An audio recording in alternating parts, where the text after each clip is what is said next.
1.9. Fundamentos fisiológicos y deportivo-biológicos para la mejora de la capacidad del rendimiento a través del entrenamiento. La capacidad del rendimiento deportivo se manifiesta a través de la práctica de secuencias motoras específicas de la modalidad. El entrenamiento debe mejorar con una carga específica la calidad, aspecto coordinativo, y la cantidad, aspecto energético, de los movimientos deportivos. La capacidad del rendimiento motor, incluyendo el proceso de aprendizaje motor, se basa en la amplitud funcional del sistema neuromuscular, coordinación y regulación motoras, y energético, aporte, liberación y resíntesis de energía para la realización del trabajo mecánico. Ambos sistemas están estrechamente vinculados entre sí. Las modalidades en las que predomina la coordinación están estrechamente vinculadas a los sistemas nerviosos centrales que reciben, procesan y almacenan información. Los que dan prioridad al aspecto energético, por ejemplo, todas las modalidades de resistencia, están vinculadas sobre todo a los sistemas de aporte y evacuación de sustrato. Entrenamiento como proceso de adaptación. Desde los puntos de vista de la biología del deporte y la fisiología del rendimiento, puntos de vista de una importancia fundamental, el entrenamiento se debe concebir como un efecto de adaptación constante a la carga. Los estímulos de entrenamiento, en tanto que trastornos de la homeostasis, Yakovlev 1972, entendiendo por homeostasis el mantenimiento del estado bioquímico del medio interno del organismo, son la causa de las alteraciones, por adaptación, de los sistemas sometidos a desgaste. La figura 28 muestra el trastorno de la homeostasis, provocado por la actividad corporal, y el consiguiente intento del organismo de compensarlo y de adaptarse a la carga. Para la mejora de la capacidad del rendimiento deportivo, los fenómenos de adaptación específicos e inespecíficos desempeñan un papel importante. Las adaptaciones específicas se refieren a sistemas de actuación inmediata, en nuestro caso a los sistemas neuromuscular, coordinativo y energético mecánico. Las inespecíficas tienen que ver con los mecanismos auxiliares que participan de forma indirecta, por ejemplo los sistemas de aporte y distribución antes mencionados. Los estímulos específicos producen reacciones de adaptación específicas. Dependiendo del tipo de rendimiento deportivo motor, se consiguen efectos de adaptación características en el ámbito de las capacidades neuromusculares, coordinativas y energéticas de condición física. Las mejoras del rendimiento coordinativo se desarrollan con mayor rapidez y en momentos más tempranos que las del rendimiento físico. El hecho tiene importancia sobre todo para el entrenamiento de niños y jóvenes. Dentro de las capacidades de la condición física se encuentran diferentes potenciales de desarrollo. El entrenamiento incrementa la velocidad solo en un grado relativamente escaso. El adulto no entrenado puede incrementar su velocidad en un 15 al 20% aproximadamente, pero puede potenciar la fuerza y la resistencia en un grado incomparablemente mayor, hasta un 100%.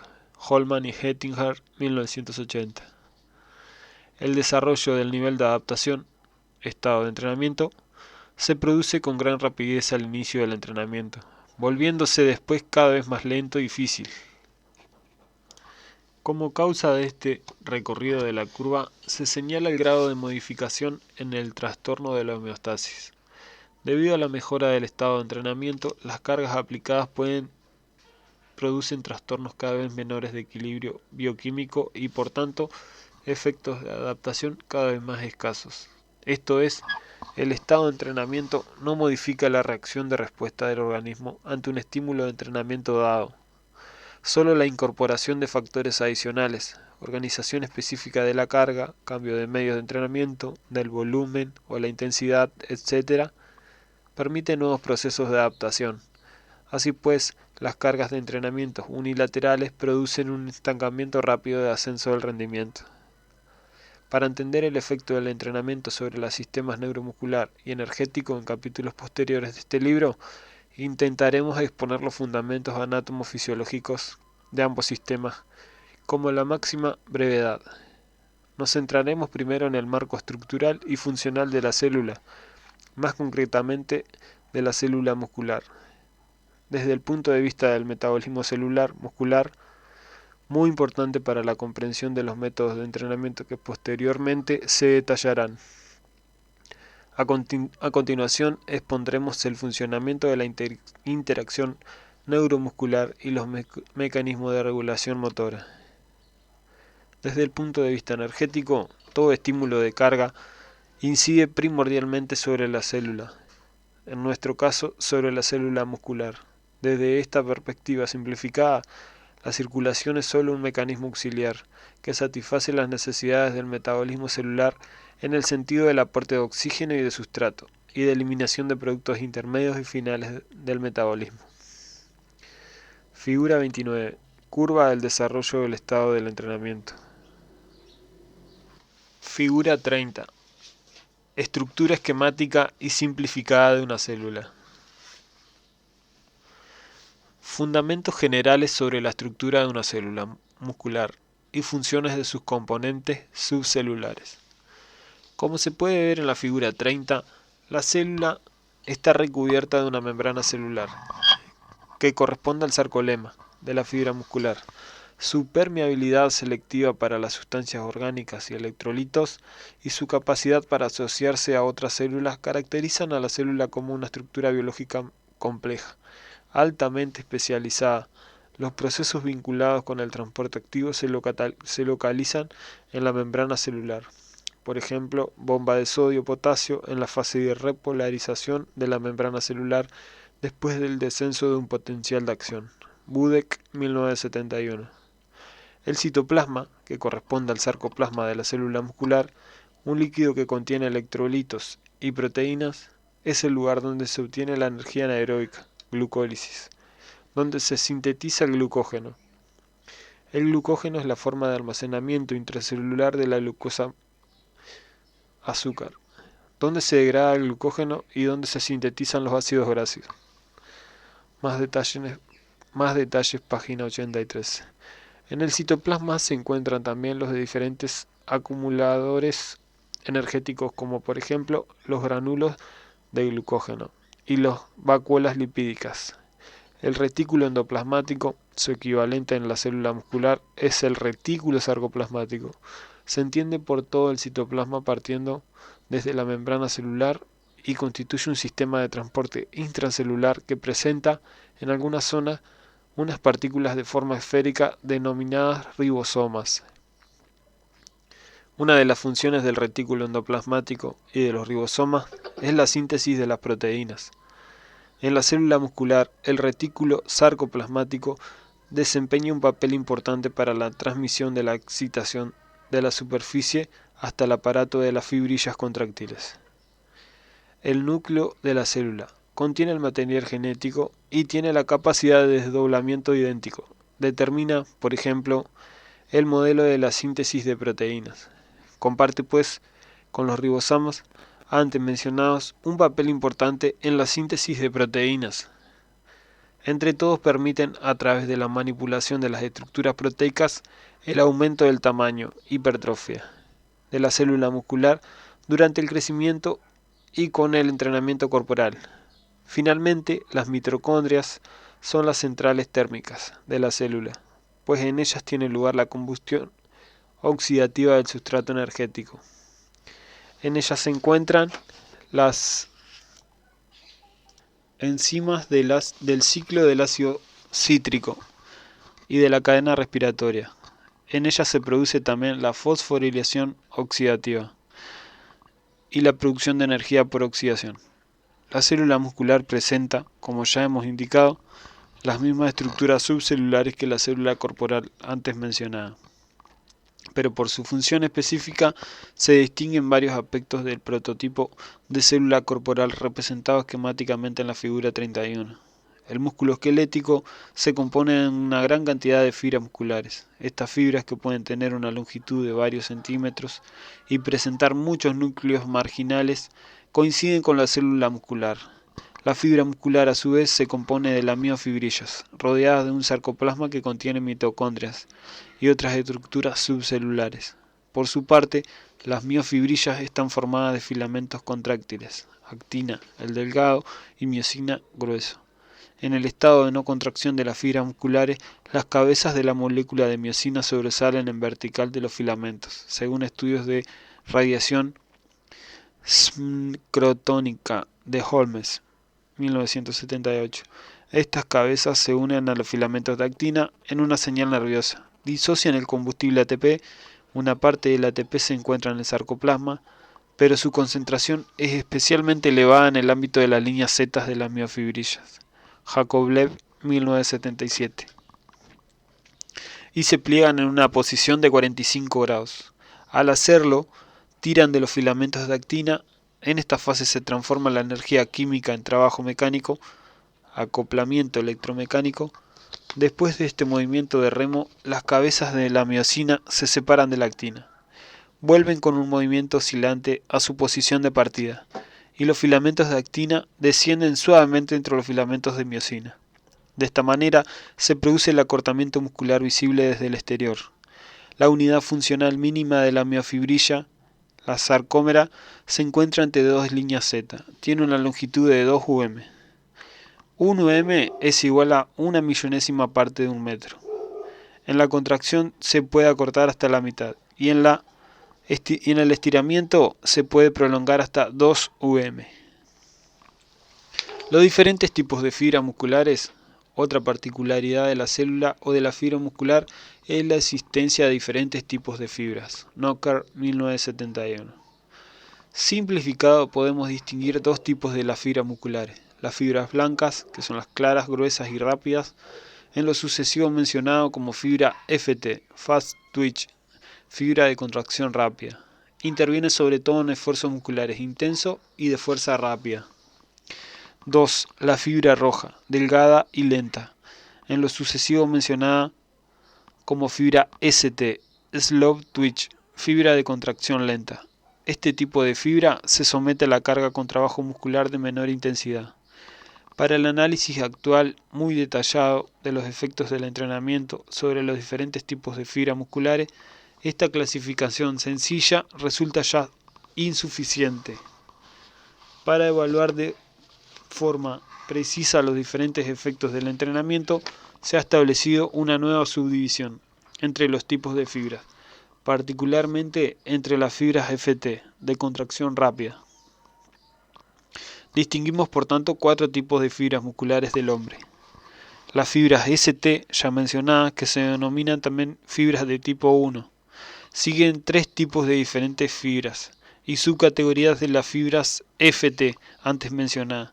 Denominamos también fibras de tipo 2, en concreto, fibras de tipo 2B, fibras 2A y fibras 2C, denominadas también fibras intermedias. Como muestran las figuras 32, 33 y 34, estos tipos de fibras se diferencian no solo por su morfología, sino también por su funcionalidad. La figura 32 muestra las diferencias básicas morfológicas y funcionales de los diferentes tipos de fibra FT o de tipo 2. Las figuras 33 y 34 muestran que las principales divergencias morfológicas y funcionales antes indicadas se explican por la presencia variable de las llamadas cadenas pesadas y ligeras. Dependiendo de la combinación de cadenas, obtenemos los diferentes tipos de fibras del tipo 2.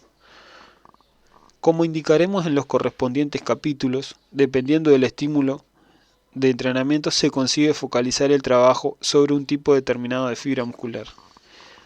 Utilizando de forma selectiva métodos y contenidos de entrenamiento determinados, se puede entrenar de forma muy específica los tipos de fibras musculares relevantes para un determinado rendimiento deportivo.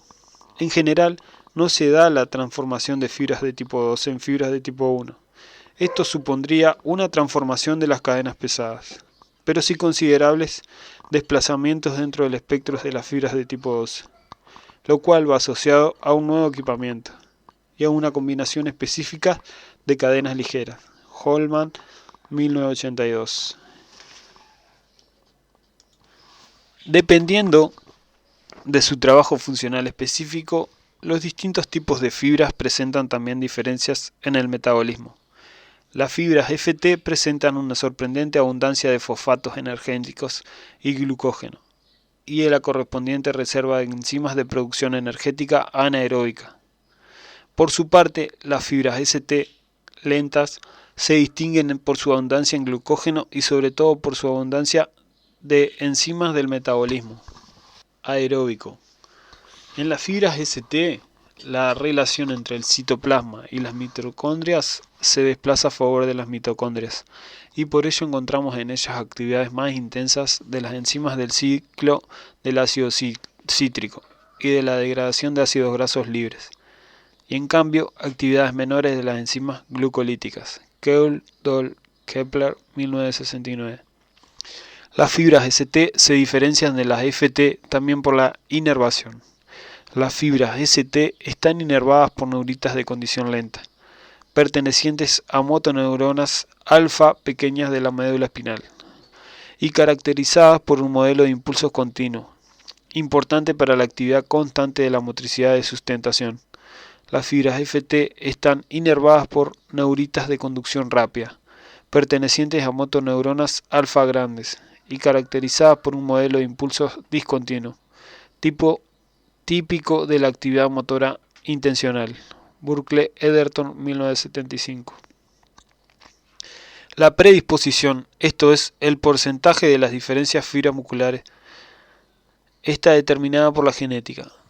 En la mayor parte de la población se encuentran porcentajes más o menos iguales. No obstante, en casos individuales, la distribución genética puede llegar hasta cifras de 90-10 o 10-90. Estas personas están dotadas en un sentido unilateral, Holman, 1980. En el sprinter nato predominan las fibras FT, mientras que en el deportista de resistencia nato, corredor de maratón, predominan las fibras ST. Se dice que Carl Lewis, el mejor sprinter y saltador de todos los tiempos, tiene una musculatura de sus piernas un porcentaje superior al 90% de fibras musculares de contracción rápida. Es posible asimismo que la preferencia inconsciente por disciplinas de fuerza rápida y velocidad de resistencia tenga relación con esa distribución de las fibras determinada por la herencia. Saltin, 1973. El entrenamiento no modifica, o bien solo lo hace en condiciones extremas, la distribución hereditaria de las fibras FT o ST. Holman, 1984. Nos informa sobre la transformación de fibras FT en ST en el deporte de resistencia de élite. En cambio, la transformación de fibras ST en FT resulta imposible, pues la velocidad no se puede entrenar, como ocurre con la resistencia, con un modelo de impulsos modificado y con tiempos tan largos con efectos del entrenamiento. En todo caso, después de interrumpir el entrenamiento de resistencia, la fibra muscular modificada temporalmente vuelve a su tipo originario. Generalidades sobre el metabolismo energético del músculo. La fuente de energía inmediata de la fibra muscular es el ATP. Como las reservas de ATP intracelular son muy limitadas, la fibra muscular se sirve de diferentes caminos para la resíntesis del ATP. Distinguimos aquí la producción de energía anaeróbica o anoxidativa. Tiene lugar sin la presencia de oxígeno, y la aeróbica u oxidativa se realiza con oxígeno. Producción de energía anaeróbica. Si el inicio de una carga deportiva presenta una intensidad elevada, las necesidades energéticas no se podrán cubrir suficientemente de forma oxidativa. El retardo inicial en el consumo de oxígeno respiratorio se explica probablemente por una respuesta relativamente lenta del sistema circulatorio ante el inicio del trabajo. Hermansen, 1969. Así, el músculo se ve obligado a producir parte de la energía necesaria por vía anaeróbica, sobre todo las siguientes explicaciones. La primera reacción suministradora de energía es la disociación de ATP. Representación simplificada. ATP, miosina, ATPasa, ADP más un fosfato inorgánico. Las existencias de ATP en la célula muscular suelen ser unos 6 milimol por kilogramo de peso húmedo muscular. Las existencias de ATP en la célula muscular suelen ser unos 6 milimol por kilogramo de peso húmedo muscular. Keul, 1969. Y con contracciones musculares máximas cubren las necesidades durante unas fracciones de segundo aproximadamente. Los subproductos formados en esta reacción, el ADP y el fosfato inorgánico, estimulan la respiración hasta multiplicar su rendimiento por 100, activando así intensamente los sistemas funcionales responsables del metabolismo muscular. No obstante, en cuanto todo el ADP y el fosfato se han transformado de nuevo en ATP, la respiración se inhibe y vuelve al estado de reposo. Sanger, Donat, 1977. Se refieren a este principio regulador como control respiratorio debido a la necesidad energética. Para permitir la continuación del trabajo muscular, el ATP se recarga a través de las reservas celulares de creatinfosfato, que pueden contener unos 20 a 30 milimol por kilogramo de peso húmedo muscular.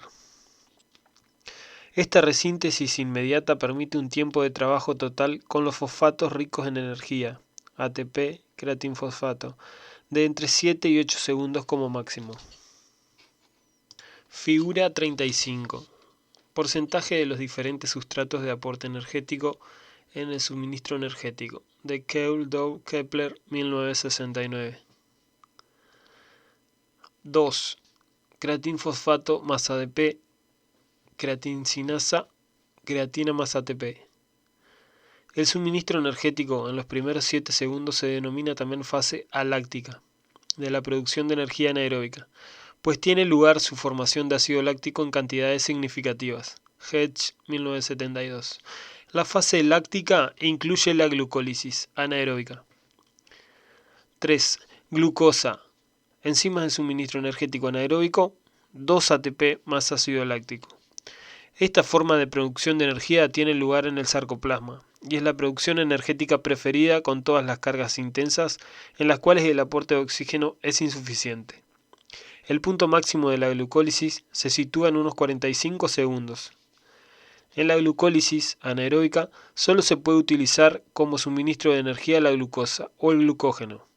Desde el punto de vista energético, el glucógeno intracelular es más apropiado, pues no se tiene que transportar primero a través del torrente sanguíneo y después a través de la membrana celular para su posterior fosforilación. Además, da como resultado una cantidad mayor de ATP. Suministro de energía anaeróbica y deuda de oxígeno. En relación con el suministro energético anaeróbico, tenemos que expresar la noción de la deuda de oxígeno. Como ya hemos mencionado, al comienzo de un trabajo intenso, la cantidad de oxígeno disponible es insuficiente. El organismo trabaja de forma anaeróbica hasta que se interrumpe el trabajo, o bien hasta que la intensidad de este desciende a niveles que permiten una combustión oxidativa económica del sustrato. Por tanto, en primer momento se crea una deuda de oxígeno que se deberá compensar una vez concluido el trabajo.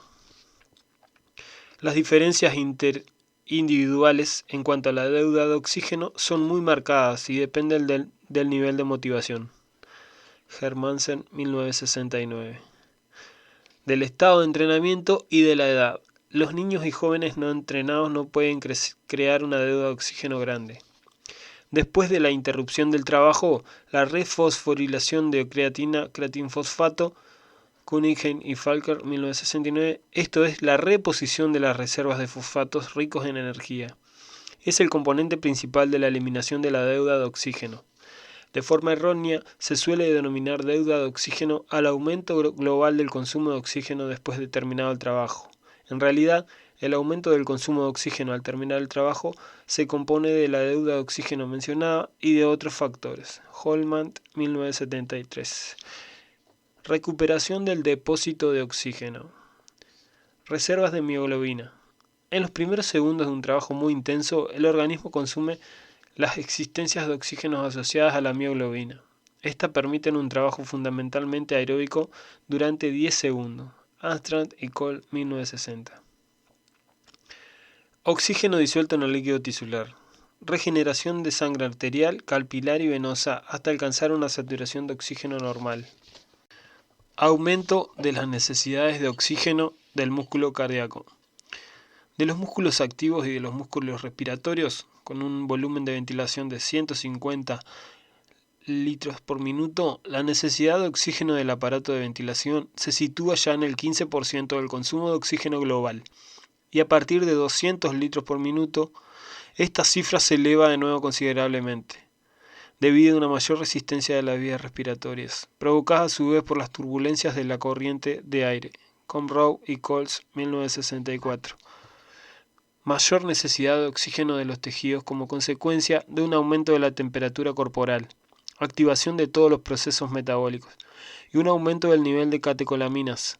El aumento de la secreción de adrenalina provoca un incremento de los procesos oxidativos. Producción de energía aeróbica. Con un tiempo de carga superior a 1 minuto, la producción de energía aeróbica que tiene lugar en las mitocondrias va adquiriendo un papel cada vez más dominante. En la combustión oxidativa se da el siguiente proceso. Glucosa, enzimas al suministro de energía aeróbica, ATP más CO2 más H2O. Figura 36. Suministro energético con cargas máximas de diferente duración. Coles, 1975. Si se utiliza la forma de almacenamiento de la glucosa, el glucógeno se obtiene hasta 38 ATP. En contraposición con el suministro de energía anaeróbico, aquí se puede consumir como productos energéticos, además de la glucosa, los lípidos en forma de ácidos grasos libres y en casos especiales de necesidad como por ejemplo hambre o cargas continuas extremas, también proteínas en forma de aminoácidos. Hay que señalar una vez más que la intensidad del trabajo y por tanto la velocidad de contracción de las fibras musculares cambia dependiendo del suministro energético posible. Coles, 1978. La velocidad de contracción alcanza su punto máximo con los fosfatos ricos en energía y su punto mínimo con la combustión anaeróbica de ácidos grasos. La explicación radica en las diferentes tasas de flujo de los distintos equivalentes de los fosfatos ricos en energía. Si hubiera que conseguir intensidades elevadas y por tanto transferencias de energía importantes, se producirían tasas de flujo mayores. Si esto no resulta posible, se producirá una caída de la intensidad.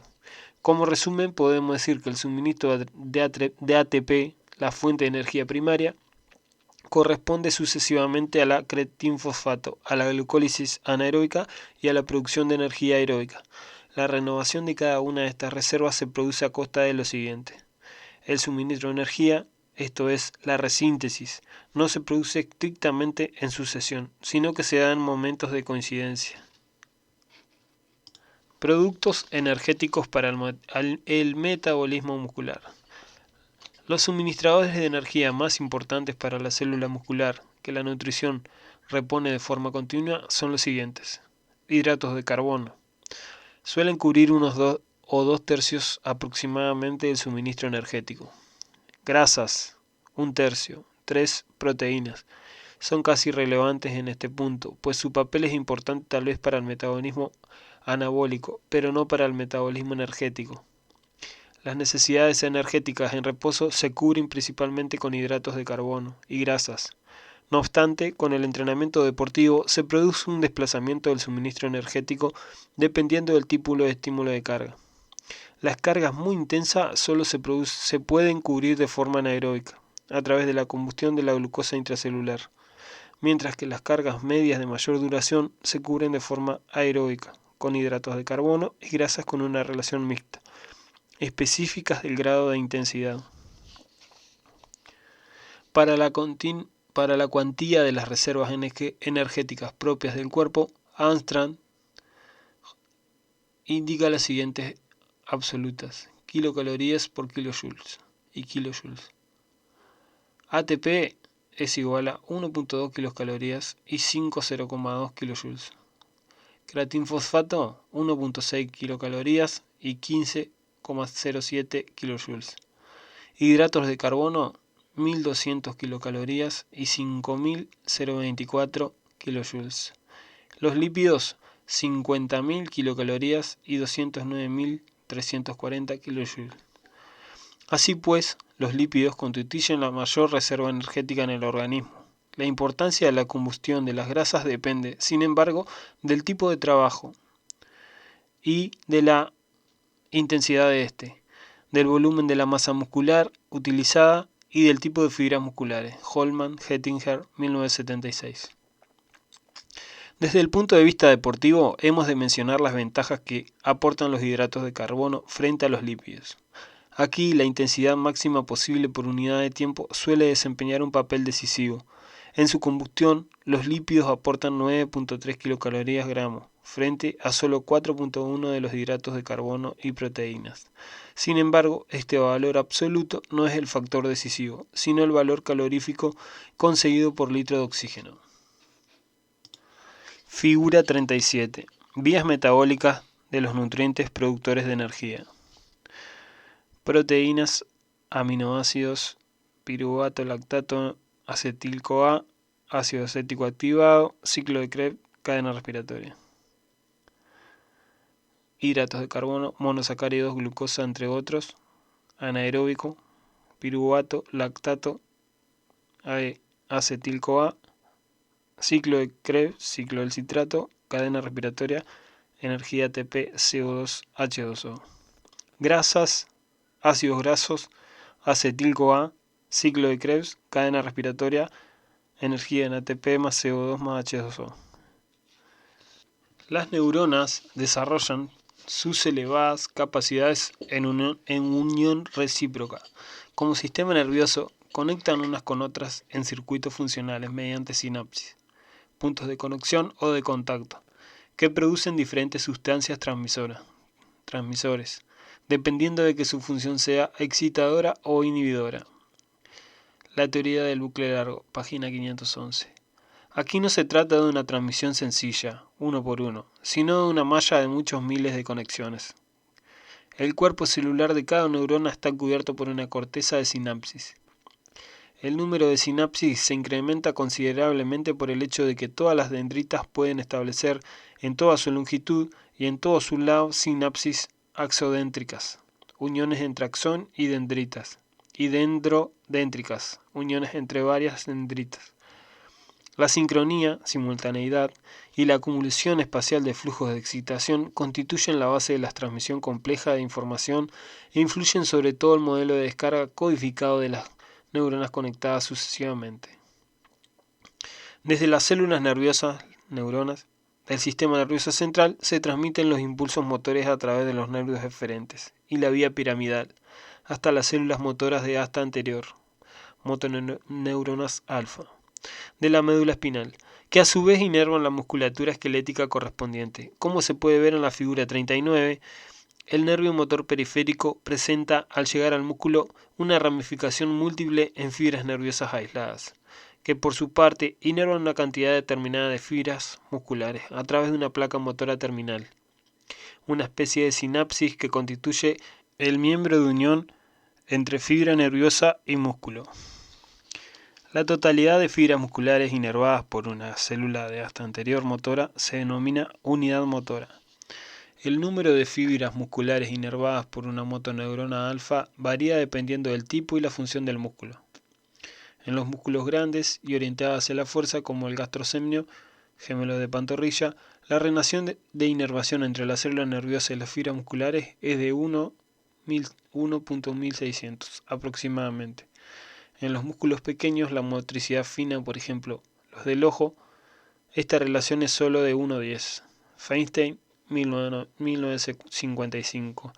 Desde el punto de vista funcional, las células nerviosas motoras, motoneuronas, nunca trabajan todas a la vez. El escalonamiento de la intensidad y la velocidad de contracción de la musculatura esquelética se regula a través de los siguientes mecanismos. 1. El escalonamiento fino se produce por el aumento de la frecuencia de descarga de la motoneurona correspondiente. 2. El escalonamiento grueso del movimiento se produce con el cambio de número de las unidades motoras. Hablamos en este caso de un aumento o una reducción de reclutamiento. El máximo de la fuerza posible se consigue activando todas las unidades motoras disponibles en un músculo y activándolas de forma sincrónica durante un periodo de tiempo breve. 3. La variación de la velocidad de movimiento se produce con la activación de unidades motoras específicas, fibras FT, ST, unidades grandes y pequeñas. Sobre todo, la base de los diferentes umbral de excitación de las distintas motoneuronas Las grandes motoneuronas alfa, con una frecuencia elevada de descarga de impulsos y excitabilidad escasa, corresponden a las fibras FT. Las más pequeñas, con una frecuencia de descarga menor y una excitabilidad intensa, corresponden a las fibras ST. El entrenamiento proporciona al deportista la capacidad para activar de forma simultánea un mayor número de unidades motoras de músculo y por tanto una mayor capacidad de contracción.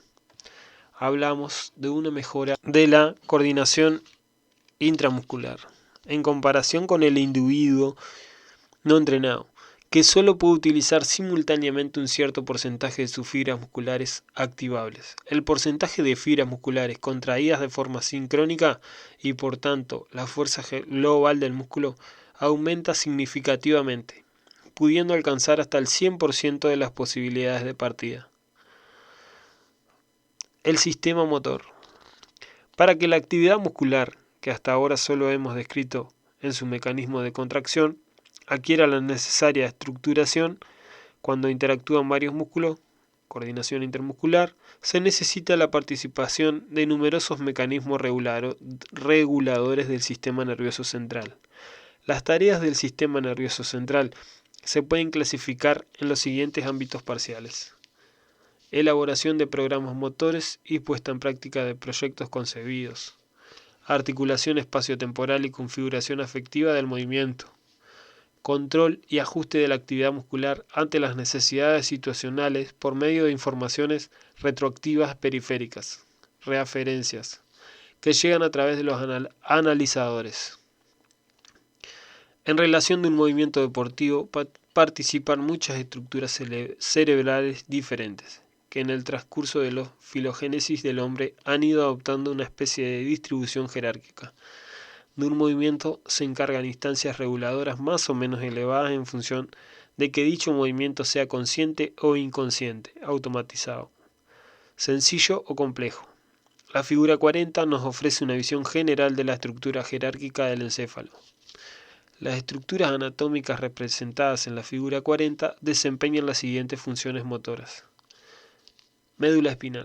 Además de la conducción de varios millones de fibras aferentes sensoras y aferentes motoras, la tarea principal de la médula espinal consiste en la ejecución de modelos motores posturales sencillos. Por ejemplo, coordinación de los movimientos de la marcha dentro de una motricidad espinal.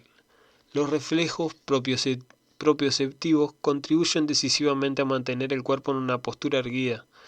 El ejemplo más significativo es el reflejo de estiramiento muscular de los husos musculares. Tronco encefálico. El bulbo raquídeo, el puente de Barolio y el mesencéfalo se agrupan desde el punto de vista funcional en el llamado tronco encefálico. Estas estructuras, consideradas en su conjunto, se ocupan de una motricidad de sustentación que se adapta a la motricidad intencional. Las motricidades intencional y de sustentación se consideran de dos coordinaciones motoras complementarias. La inervación de la sustentación, que denominamos postura, es una condición necesaria de toda acción intencional y sirve para su preparación y su control. La coordinación de las secuencias motoras especiales de las extremidades necesita la motricidad intencional y la postura corporal correspondiente necesita la motricidad de sustentación. Cerebelo y ganglios basales. El cerebelo y los ganglios basales, también cuerpo estriado y globo pálido, articulan espacial y temporalmente los modelos motores gruesos de los centros asociativos del teleencéfalo. Teleencéfalo. La presencia de áreas corticales motoras, los centros de asociación y las áreas de motivación y de impulsos otorga al teleencéfalo una especial importancia para la realización de acciones motoras, para la preparación de esquemas de programación y para la regulación del impulso motor. En el momento de ejecutar una acción motora, las estructuras anatómicas recogidas en la tabla 8 se encuentran conectadas en una serie dentro de una cadena funcional. Mares, 1979. La figura 41 reproduce de forma esquemática la complejidad de los procesos de regulación existentes. Figura 41. Representación esquemática de cruzamiento, complejo de los distintos planos de movimientos y programas para la ejecución en movimiento en el cual participan varios músculos y varios centros efectores. El proceso de entrenamiento contribuye a una mayor precisión y economía y una reestructuración de los diferentes procesos reguladores. Los movimientos que al principio se efectuaban con la intención del plano superior, corteza cerebral, se van automatizando progresivamente. Esto es, se van desarrollando en niveles más bajos y por tanto de forma inconsciente y sin control del cerebro. De esta forma se descarga de trabajo a la corteza cerebral, que puede dedicarse a otras tareas motoras. Para que todos los movimientos del músculo esquelético se puedan adecuar a las condiciones marco externa, se necesita una retroalimentación continua, suministrada por el efecto que el movimiento ha provocado. Esta retroalimentación tiene lugar, al igual que la regulación del movimiento en su conjunto, en distintos niveles organizativos. La figura 42 muestra las múltiples posibilidades combinatorias de cada uno de los centros de regulación y control. Estas posibilidades resultan de cruzamiento de conducciones informativas. La retroalimentación puede discurrir por diferentes planos de regulación. Puede recibirse en los centros de nivel superior proveniente de los nivel inferior y viceversa. Belke, 1980. Los sistemas de conexión jerárquicamente inferiores, por ejemplo el plano espinal, se ocupan de un ámbito de regulación muy restringido. En él no se pueden compensar desviaciones importantes del valor real y solo se registra una parte de la regulación global del organismo.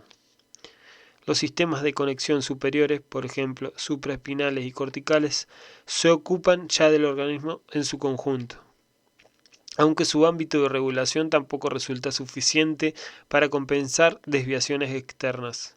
El sistema regulador jerárquicamente superior, corteza, en el atributo de regulación máximo, es el único capaz de integrar todas las posibilidades funcionales del organismo. Trinker, 1974.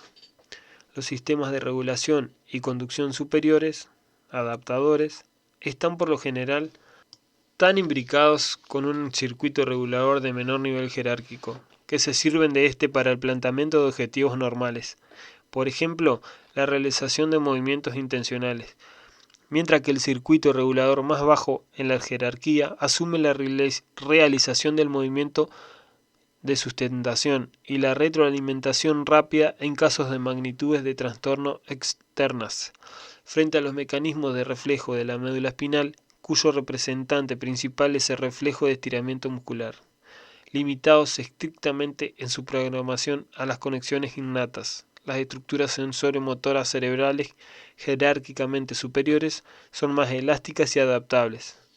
En el proceso de aprendizaje motor se produce por tanto una mejora de los mecanismos de regulación de los sistemas funcionales superiores. Breve exposición a modo de resumen de los cambios de adaptación provocados por el entrenamiento. Adaptación a las exigencias del rendimiento coordinativo.